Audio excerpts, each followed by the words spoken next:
मुझे नहीं लगता कि जैन समाज इतना भोला है। जिस मुनि महाराज ने यहाँ आके ये भ्रम फैलाया था, अगर आप लोगों में से किसी ने शपथ ग्रहण विधि देखी हो माननीय उद्धव जी की, तो वो सबसे पहले वहां पहुंच के उनको आशीर्वाद देने के लिए पहुंचे थे। तो मुझे नहीं लगता है कि जैन समाज अब इतना भोला है कि उनके साथ क्या खेल खेला जा रहा है वो नहीं समझे। इसलिए ये समाज के, मैं तो आप लोगों से भी रिक्वेस्ट करूंगी कि समाज वाइज के क्वेश्चन को अगर आप टालेंगे तो ये जो कटुता अभी फैलाने का प्रयत्न हो रहा है, कोमवाद फैलाने का जो प्रयत्न हो रहा है, उसे कहीं ना कहीं आप स्टॉप कर पाए। मैं आप सब लोगों से विनती करती हूँ कि कभी भी समाज के रिलेटेड प्रश्न ना पूछे, आप हमें शहर के रिलेटेड और लोगों के रिलेटेड पूछे ताकि कटुता और ना फैले। ये मीरा भाईंदर शहर, मैं बोलता हूँ, हमेशा एक मिनी इंडिया है।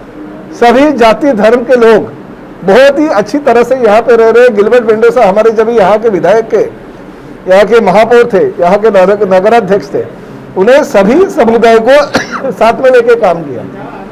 मगर उसके बाद में सत्ता परिवर्तन होने के बाद में हर समाज में कुछ ना कुछ कटुता निर्माण करने का प्रयत्न यहाँ के लोक प्रतिनिधियों ने किया, चाहे वो नगर सेवक हो या चाहे विधायक हो। जैन समाज और जैन देरासर के अंदर जो है वो जानबूझकर जैन समाज के ऊपर अन्याय हो रहा है। शिवसेना सत्ता में आएगी तो ये करेगी, वो करेगी। उनके जो गुरुजी रहते हैं वो गुरुजियों को गलत सलत बोल के जो काम हम लोगों ने नहीं किया, दूसरे पार्टी ने किया, वो पार्टी ने किया हुआ कहीं का तो भाई फोटो लाके उधर लगा दिया, जो कि मुर्गे बकरे वगैरह कहाँ पे काटे जाते थे, जो जैन समाज के खिलाफ है। ऐसे जानबूझकर कम्युनिटी को भड़काने का काम कुछ लोगों ने किया। मगर आज खुद जैन गीता जी, जब हम लोग गाड़ी में बैठे थे, उन्होंने सही दिल से कहा कि जब गिलबर्ट शेठ इस शहर का नेतृत्व करते थे तो ये देरासर बनाने के लिए भी उनका बहुत बड़ा योगदान है। तो ऐसे ही थाना का जैन मंदिर जो बना है वो तो धर्मवीर आनंदी के सामने बना है। मुंबई को कुछ जैन मंदिर है जो शिवसेना प्रमुख बाला साहब ठाकरे ने उसकी भूमि पूजन की है। तो इस जैन समाज के साथ पिछले कई सालों से शिवसेना का रिश्ता है। मगर मीरा भाईंदर में जैन कम्युनिटी और शिवसेना के बीच में दूरी कैसे हो, इसके लिए प्रयत्न बहुत सारे लोक प्रतिनिधियों ने किया, ऐसा मेरा आरोप है।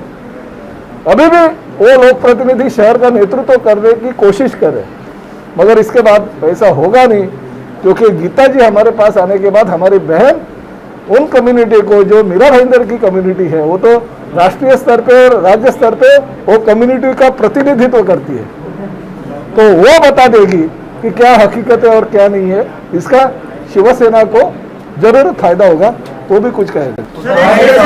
मेरा एक सवाल है कि आपने कहा शहर के हित में काम करने के लिए आपने शिवसेना ज्वाइन किया, आप क्या इसके पहले आप में काम नहीं कर पा रही थी क्या, और जनहितार्थ का मतलब क्या है? देखिए, बहुत सारे, जैसे मुझे पता था, मैंने कहा ही कि ये समाज को लेके कटुता फैलाई जाएगी, तो ये जनहितार्थ का मतलब है कि लोगों के हित के लिए अगर मुझे कोई निर्णय लेना पड़ रहा है तो मैं ले रही हूँ। आप सभी को पता होगा, मुझे लगता है कि आप बहुत सारे लोग ने आके जब मेरा पर्सनल इंटरव्यू लिया था, सभी का एक क्वेश्चन था कि जब आपने बीजेपी को समर्थन दिया ही था तो आपको क्या जरूरत थी ये निर्णय बदलने की। आपने भी एक साल में देखा होगा कि बीजेपी ने, अब मैं आपको एक छोटा सा एग्जाम्पल दूं तो अभी अभी हम ऊपर थे, विरोधी पक्ष नेता की कैबिन में थे, सरनाईक जी का पहला फरमान था कि अब जो प्रोटोकॉल है उसमें एक तस्वीर और लग जानी चाहिए।